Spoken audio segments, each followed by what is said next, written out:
الحمد لله الحمد لله والصلاة والسلام على من لا نبي بعده.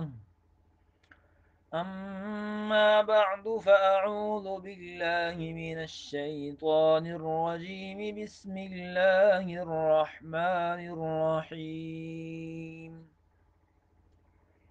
إنما التوبة على الله للذين يعملون السوء بجهالة ثم يتوبون من قريب فأولئك يتوب الله عليهم، وكان الله عليما حكيما. وليست التوبة للذين يعملون السيئات حتى إذا حضر أحدهم الموت قال إني تبت الآن، ولا الذين يموتون وهم كفار أولئك أعتدنا لهم عذابا أليما. صدق اللہ العلی العظیم. معزز و محترم سامعین و سامعات، سورہ النساء چل رہی ہے. اس سے پچھلے درس میں زنا پر وعید اور زنا کی جو سزا مقرر ہوئی تھی، اور پھر وہ سزا منسوخ ہو کر جو غیر شادی شدہ زانی مرد ہو یا زانی عورت ہو اس کے لیے 100 کوڑے، اور جو شادی شدہ ہوں ان کے لیے رجم، یعنی ان کو سنگسار پتھر مار مار کر ان کو ختم کر دیا جائے، مار دیا جائے، یہ سزا ہوئی تھی. اور اگر دو مرد آپس میں بدکاری کریں، بے حیائی کا کام کریں، جو قوم لوط والا فعل ہے وہ کریں، تو اس کی سزا یہ ہے کہ ان کو اذیت دو، ان کو تکلیف پہنچاؤ، ان کے منہ پر جوتے مارو، یا اور کوئی کام ہے، اور کوئی سزا ہے جو تعزیر ہو سکتی ہے، جو حاکم یا قاضی مقرر کرے، ان کو وہ دو.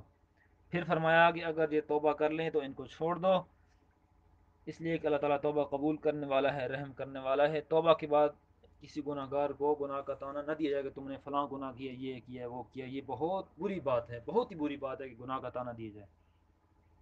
آج کے درس میں اللہ تعالیٰ نے توبہ کے بارے میں فرمایا ہے کہ توبہ کن لوگوں کے لیے ہے اور توبہ کن لوگوں کے لیے نہیں ہے، اور توبہ کا کیا طریقہ ہے، اور توبہ کی کیا شرطیں ہیں، توبہ کے کیا درجات ہیں.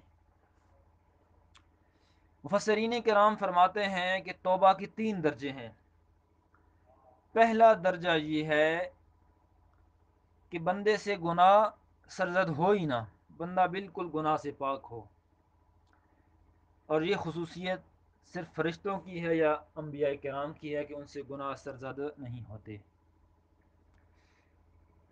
دوسرا درجہ یہ ہے کہ بندے سے گناہ سرزد ہو اور بندہ اسی گناہ پر ڈٹا رہے، بندہ گناہ کو گناہ تسلیم ہی نہ کرے، نہ توبہ کرے، اللہ تعالیٰ کی طرف رجوع ہی نہ کرے.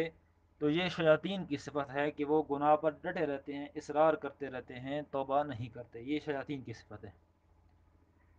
تیسرا درجہ بنی آدم کا ہے کہ ان سے گناہ تو سرزد ہوتا ہے، لیکن وہ گناہ سرزد ہونے کے بعد اللہ تعالیٰ کی طرف رجوع کرتے ہیں، اللہ تعالیٰ کی طرف متوجہ ہوتے ہیں، اللہ کے ہاں توبہ کرتے ہیں کہ اللہ ہم سے گناہ ہو گیا ہے، ہمارے گناہ معاف فرما دے. اسی حدیث پاک میں آتا ہے کل بنی آدم خطاء، ہر بنی آدم خطا کار ہے، ہر بنی آدم چھوٹا ہے بڑا ہے، ہر سے گناہ سرزد ہوتا ہی ہوتا ہے. خطاء خطا کار ہے. وخیر الخطائین التوابون، بہترین خطا کار وہ ہیں جو توبہ کرنے والے ہیں. گناہ تو سرزد ہو گیا ہے، اب اللہ تعالیٰ سے گناہ کی معافی مانگیں اور اندھا کے لیے ہمیشہ گناہ، ہمیشہ ہمیشہ کے لیے گناہ سے بچ جائیں، توبہ کر لیں. تو یہ توبہ کے درجات ہیں. اللہ فرماتا ہے انما التوبۃ علی اللہ للذین یعملون السوء بجہالہ، بے شک اللہ نے توبہ قبول کرنے کی جو ذمہ داری لی ہے، علی اللہ جو اللہ تعالیٰ نے ذمہ داری لی ہے، للذین ان لوگوں کے لیے لی ہے، یعملون السوء، جو برا کام کرتے ہیں، بجہالت، نادانی کے ساتھ، نادانی میں برا کام کر لیتے ہیں، یہ نہیں کہ جان بوجھ کر برا کام کرتے ہیں، برادران یوسف کی طرح نہیں کہ تم یہ اپنے بھائی کو گڑھے میں گرا دو پھر توبہ کر لینا نیک بن جانا، نہ نہ نہ نہ، بلکہ نادانی میں گناہ ہو جاتا ہے نادانی میں گناہ ہو جاتا ہے، قصدن نہیں کرتے۔ ثم یتوبون من قریب، پھر جلدی سے توبہ کر لیتے ہیں، گناہ ہو جانے کے بعد فوراً توبہ کر لیتے ہیں، فوراً ہی، قریب جلدی ہی توبہ کر لیتے ہیں۔ فَأُولَئِكَ يَتُوبُ اللَّهُ عَلَيْهِمْ، یہی لوگ ہیں جن کی اللہ تعالیٰ توبہ قبول فرماتا ہے۔ اب مفسرین کرام فرماتے ہیں کہ بندے سے گناہ جہالت میں بھی سرزد ہوتا ہے، اور بندہ قصد و اختیار سے بھی گناہ کر لے تو اس کی بھی توبہ اللہ تعالیٰ سے کر لینی چاہیے۔ اس لیے کہ اکرمہ رضی اللہ عنہ نے فرمایا کہ امور الدنیا کلھا جہالت، دنیا کے سارے امور وہ ہیں جو جہالت کے سبب ہوتے ہیں، یعنی اللہ تعالیٰ کی فرما برداری اور اطاعت سے خارج ہوں، اللہ تعالیٰ کی نافرمانی والے کام وہ سارے جہالت سے ہی ہوتے ہیں۔ اگر بندہ عقل رکھنے والا ہو تو اللہ تعالیٰ کی نافرمانی کرے ہی نہ۔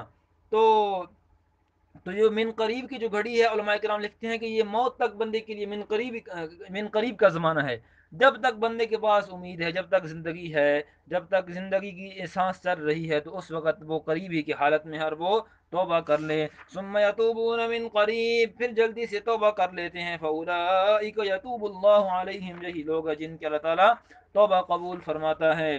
وکان اللہ علیما حکیما، اور اللہ تعالی جاننے والا، حکمت والا ہے۔ خلاصہ یہ ہے کہ انسان اگر کوئی گناہ قصدن بھی کرے یا خطان بھی کرے، دونوں حالت میں گناہ جہالت سے ہی ہوتا ہے۔ اس لیے کہ صحابہ کرام، تابعین اور تمام امت کا اس پر اجماع ہے کہ جو شخص قصدن کسی گناہ کا مرتکب ہو، جان بوجھ کر گناہ کر لے، ارادے سے کر لے، تو اس کی بھی توبہ قبول ہو سکتی ہے۔ اب جو من قریب کا زمانہ ہے، من قریب کا زمانہ انسان کی زندگی تک ہی ہے۔ حدیث پاک میں آتا ہے ان اللہ یقبل توبۃ العبد ما لم یغرر، اللہ تعالیٰ بندے کی توبہ اس وقت تک قبول فرماتے ہیں کہ جب تک اس پر موت اور نظر روح کا غرغرہ طاری نہ ہو جائے۔ ہاں، جب یہ غرغرہ طاری ہو گیا تو پھر توبہ قبول نہیں ہوگی، جس کا آگے آیت میں ذکر آ رہا ہے۔ وَلَيْسَتِ التَّوْبَةُ لِلَّذِينَ يَعْمَلُونَ السَّيِّئَاتِ، اور توبہ ان لوگوں کے لیے نہیں ہے، ایسوں کے لیے توبہ نہیں ہے جو برے کام کیے ہی جاتے ہیں، برے کام کرتے ہی جاتے ہیں، کرتے ہی جاتے ہیں، توبہ نہیں کرتے۔ حَتَّى إِذَا حَضَرَ أَحَدَهُمُ الْمَوْتُ، یہاں تک کہ جب ان میں سے کسی ایک کے سامنے موت حاضر ہو جاتی ہے، موت کا فرشتہ آ جاتا ہے، موت کا فرشتہ اس کو نظر آ جاتا ہے، کیا کرتا ہے پھر؟ قال انی، کہتا ہے بے شک میں ابھی تبت الان، ابھی میں توبہ کرتا ہوں، ابھی میں توبہ کرتا ہوں۔ تو اس شخص کی توبہ قبول نہیں ہے، اس لیے کہ اس کے پاس اتنا وقت تھا، اس نے توبہ اس وقت تک اس نے اس وقت توبہ نہیں کی۔ اب جب اس کو فرشتہ نظر آ گیا تو اب توبہ کر رہا ہے، تو اب اس کی توبہ قبول نہیں ہے۔ حضرت تھانی رحمہ اللہ اپنی تفسیر میں فرماتے ہیں کہ انسان پر موت کے وقت دو حالت طاری ہوتی ہیں۔ ایک حالت تو یہ ہوتی ہے کہ جب ڈاکٹر کہتے ہیں کہ اب لا علاج ہو گیا، اب اس کا کوئی علاج نہیں ہے، اب صرف یہ دعا ہی دعا ہے، تو اس کے بعد بھی انسان کی توبہ قبول ہے، اس کے بعد بھی اگر کوئی توبہ کرے گا تو اس کی توبہ قبول ہوگی۔ اور دوسری حالت یہ ہوتی ہے کہ جب انسان پر غرغرہ طاری ہو جاتا ہے، انسان کو فرشتے نظر آنے لگتے ہیں، تو اس وقت توبہ قبول نہیں ہوتی۔ اور بندے کو چاہیے کہ بندے کو جب بھی موقع ملے فوراً توبہ کر لینی چاہیے۔ اللہ تعالیٰ فرماتا ہے یا ایھا الذین آمنوا توبوا الی اللہ توبۃ نصوحا، اے ایمان والو اللہ تعالیٰ سے توبہ کرو، پکی توبہ کرو۔ عسى ربکم ان یکفر عنکم سیئاتکم، شاید کہ تمہارا رب تم سے گناہوں کو دور کر دے، تمہارے گناہوں کو تم سے دور کر دے۔ وَيُدْخِلَكُمْ جَنَّاتٍ، اور تمہیں ایسی جنت میں داخل کرے، تجری من تحتها الانہار، جس کے نیچے نہریں بہتی ہیں۔ کریم الکرمہ رحیم الرحمہ کی بارگاہ رحمت کی شان دیکھیے کہ انسان ساری عمر اس کی نافرمانی میں مبتلا رہے، مگر موت سے پہلے پہلے سچے دل سے توبہ کر لے، تو صرف یہی نہیں کہ اس کا قصور معاف کر دیا جائے، بلکہ اس کو اپنے محبوب بندوں میں داخل کر کے جنت کا وارث بنا دیا جاتا ہے۔ سبحان اللہ، حدیث پاک میں آتا ہے التائب حبیب اللہ،